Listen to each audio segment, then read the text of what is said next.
ಖಾಲಿ ಜಾಗ ಸಂರಕ್ಷಣೆಗೆ ಬಿಟಿಎಂದ ಬೇಲಿ, ಬಿಟಿಎಂಸಿ ಒಡೆತನದ ಖಾಲಿ ನಿವೇಶನಗಳ ಒತ್ತುವರಿ ತಡೆ, ಖಾಸಗಿ ಸಂಸ್ಥೆ ಮೂಲಕ ನಿವೇಶನಗೆ ಸುತ್ತ ಬೇಲಿ ಹಾಕಲು ನಿಗಮ ಯೋಜನೆ ರೂಪಿಸಿದೆ.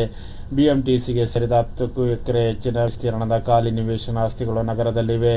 ಆದರೆ ಆ ಭೂಗಳಿಗೆ ಇವರೆಗೆ ಬೇಲಿ ಹಾಕದ ಕಾರಣ ಅಲ್ಲಿ ಭೂಗಳ್ಳರಿಂದ ಒತ್ತುವರಿಯಾಗುವ ಭೀತಿ ನಿಗಮಕ್ಕೆ ಎದುರಾಗಿದೆ.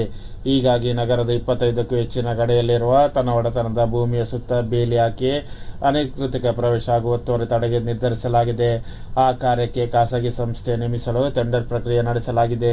ಸದ್ಯ ಬಿಎಂಟಿಸಿ ಚಾಲನೆ ನೀಡಿರುವ ಟೆಂಡರ್ ಪ್ರಕ್ರಿಯೆಯಂತೆ 27 ಕಡೆಗಳಲ್ಲಿನ ಖಾಲಿ ಜಾಗಕ್ಕೆ ಬೇಲಿ ಹಾಕಿದ್ದು, ಅದಕ್ಕಾಗಿ ನಿಗಮ 4 ಕೋಟಿ ರೂಪಾಯಿಗೆ ಹೆಚ್ಚಿನ ಹಣವನ್ನು ಟೆಂಡರ್ ಮೊತ್ತ ನಿಗದಿ ಮಾಡಲಾಗುತ್ತದೆ. ಅದಲ್ಲದೆ ಬೆಂಗಳೂರು ಉತ್ತರ, ದಕ್ಷಿಣ ಸೇರಿದಂತೆ ಪ್ರತಿ ತಾಲೂಕುಗಳಲ್ಲಿ ಪ್ರತ್ಯೇಕ ಪ್ಯಾಕೇಜ್ಗಳಲ್ಲಿ ಟೆಂಡರ್ ನಡೆಸಲಾಗುತ್ತಿದೆ. ಗಂಗಾಪುರ ಗೇಟ್ ಬಳಿ ಯುವಕನ ಕೊಚ್ಚಿ ಕೊಲೆ. ಹೊಸಕೋಟೆ ತಾಲೂಕಿನ ನಂದನಗುಡಿ ಹೋಬಳಿಯ ರಾಷ್ಟ್ರೀಯ ಹೆದ್ದಾರಿ 75ರ ಗಂಗಾಪುರ ಗೇಟ್ ಬಳಿ ಯುವಕರನ್ನು ಮಾರಕಾಸ್ತ್ರಗಳಿಂದ ಕೊಚ್ಚಿ ಬರ್ಬರ ಹತ್ಯೆ ಮಾಡಲಾಗಿದೆ. ಕೋಲಾರದ ಮೂಲದ ಭಾರ್ಗವ್ ಕೊಲೆಯಾದ ಯುವಕ ಕೋಲಾರ ನಗರದ ಭಾರ್ಗವ್ ಖಾಸಗಿ ಬ್ಯಾಂಕ್ ವ್ಯವಹಾರ ಸೀಸರ್ ಆಗಿ ಕೆಲಸ ಮಾಡುತ್ತಿದ್ದ. ಶುಕ್ರವಾರ ರಾತ್ರಿ 11:30ರ ಸುಮಾರಿಗೆ ಕೆಲಸದ ನಿಮಿತ್ತ ಕೋಲಾರದಿಂದ ಹೊಸಕೋಟೆ ಮಾರ್ಗವಾಗಿ ಬೆಂಗಳೂರು ಕಡೆಗೆ ಕಾರಿನಲ್ಲಿ ಬರುವ ವೇಳೆ ನಂದಿಗುಡಿ ಪೊಲೀಸ್ ಠಾಣೆ ವ್ಯಾಪ್ತಿಯ ಗಂಗಾಪುರ ಗೇಟ್ ಬಳಿ ದುರ್ಘಟನೆ ನಡೆದಿದೆ. ಹಂತಕರ ತಂಡ ಕೊಲೆ ಮಾಡುವ ಸಂಚಿನಿಂದಲೇ ಕಾರನ್ನು ಚೇಸ್ ಮಾಡಿ ಸಡನ್ ಬ್ರೇಕ್ ಹಾಕಿ ಕಾರನ್ನು ನಿಲ್ಲಿಸಿ ಡಿಕ್ಕಿ ಹೊಡೆಸಿದ್ದಾನೆ. ಕಾರನ್ನು ನೋಡಲು ಭಾರ್ಗವ್ ಕೆಳಗಿಳಿದ ಸಂದರ್ಭದಲ್ಲಿ ಮಾರಕಾಸ್ತ್ರದಿಂದ ಭಾರ್ಗವ್ನನ್ನು ಕೊಚ್ಚಿ ಕೊಲೆ ಮಾಡಿ ಪರಾರಿಯಾಗಿದೆ. ಬೈಕ್ ಕಳ್ಳತನ ಮಾಡುತ್ತಿದ್ದ 3 ಅಪ್ರಾಪ್ತರ ಬಂಧನ.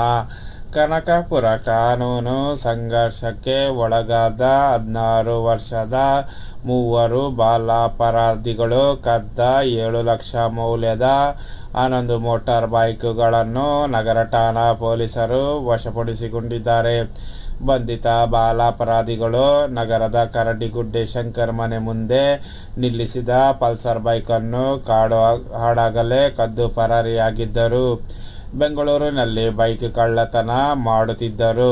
ಇದೇ ಆಗಿತ್ತು ಇವತ್ತಿನ ತಿರುಮಲದಲ್ಲೇ ಬೊಂಬೆ ಬಿದ್ದು ನಗರದ ಭಕ್ತರಿಗೆ ಮೂಳೆ ಮುರಿತ. ಚಪಲಿ ತೀರ್ಥಕ್ಕೆ ತೆರಳುವಾಗ ಮೈಮೇಲೆ ಬಿದ್ದ ರೆಂಬೆ.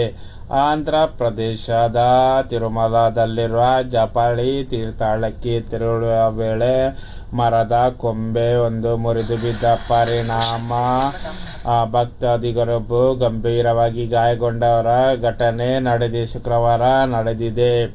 ಮಹಿಳೆಯನ್ನು ಬೆಂಗಳೂರಿನ ಉಮಾರಾಣಿ ಎಂದು ಗುರುತಿಸಲಾಗಿದೆ.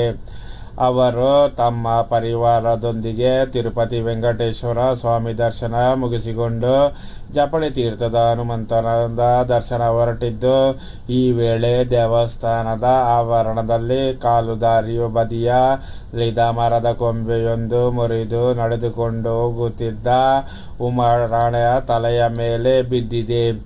ಆಕೆ ಪ್ರಜ್ಞೆ ತಪ್ಪಿ ನೆಲಕ್ಕೆ ಉರುಳಿದ್ದಾರೆ. ಕೂಡಲೇ ಅವರನ್ನು ಹತ್ತಿರದ ಆಸ್ಪತ್ರೆಗೆ ಸೇರಿಸಲಾಯಿತು. ನಂತರ ತಿರುಪತಿಯ BIRD ಆಸ್ಪತ್ರೆಗೆ ದಾಖಲಿಸಲಾಗಿದೆ. ಘಟನೆಯ ಪರಿಣಾಮ ಅವರ ಬೆನ್ನು ಮೂಳೆ ಮುರಿದಿದೆ ಎಂದು ವೈದ್ಯರು ಮಾಹಿತಿ ನೀಡಿದ್ದಾರೆ. ಈ ಘಟನೆಯಿಂದ ದೇವಸ್ಥಾನ ಸುರಕ್ಷಾ ಕ್ರಮಗಳ ಬಗ್ಗೆ ಕಳವಳ ವ್ಯಕ್ತವಾಗಿದೆ ಎಂದು ಹೇಳಲಾಗಿದೆ. ಕಸ ಗುತ್ತಿಗೆ ಹಣ ಲಪಟಾಯಿಸಲು ಹುನ್ನಾರ HDK.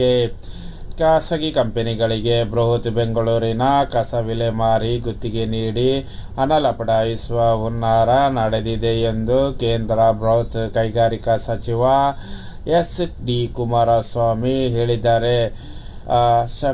ಶನಿವಾರ ಪಕ್ಷದ ಕಚೇರಿ ಸುದ್ದಿಗೋಷ್ಠಿಯಲ್ಲಿ ಮಾತನಾಡಿದ ಅವರು, ಬೃಹತ್ ಬೆಂಗಳೂರನ್ನು ಗ್ರೇಟರ್ ಬೆಂಗಳೂರು ಮಾಡಿ 30 ವರ್ಷದ ಅವಧಿಗೆ 45,000 ಕೋಟಿ ರೂಪಾಯಿ ಕಸ ವಿಲೇವಾರಿಯನ್ನು ಖಾಸಗಿ ಕಂಪನಿಗೆ ನೀಡಲು ಉದ್ದೇಶಿಸಲಾಗಿದೆ. ಈ ಮೂಲಕ 10-15 ಸಾವಿರ ಕೋಟಿ ರೂಪಾಯಿ ಲೂಟಿ ಹೊಡೆಯುವ ಸಂಚು ಮಾಡಲಾಗಿದೆ ಎಂದು ವಾಗ್ದಾಳಿಯಲ್ಲಿ ನಡೆಸಿದರು. ಕಪ್ಪು ಪಟ್ಟಿಯಲ್ಲಿರುವ ಖಾಸಗಿ ಕಂಪನಿಗೆ ಕಸದ ಗುತ್ತಿಗೆ ನೀಡಲು ಉದ್ದೇಶಿಸಲಾಗಿದೆ. ರಾಮನಗರ ಜಿಲ್ಲೆಯನ್ನು ಬೆಂಗಳೂರು ದಕ್ಷಿಣ ಮಾಡಲು ಹೊರಟಿರುವ ಸಹ ಇದೇ ಕಾರಣಕ್ಕೆ ಇರಬೇಕು ಎಂದು ಕಿಡಿಕಾರಿದರು.